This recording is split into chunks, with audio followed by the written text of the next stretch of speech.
Hello guys, thanks for watching.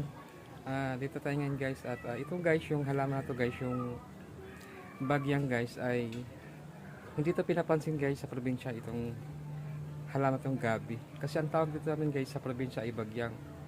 Ngayon guys, pag dito guys sa mga landscaping, sa mga garden shop ay mahal po ang benta nito, ay 1,000 na po guys ang isang puno niya guys ng halaman na ito ng bagyang, ay yung tawag nila ay gabi.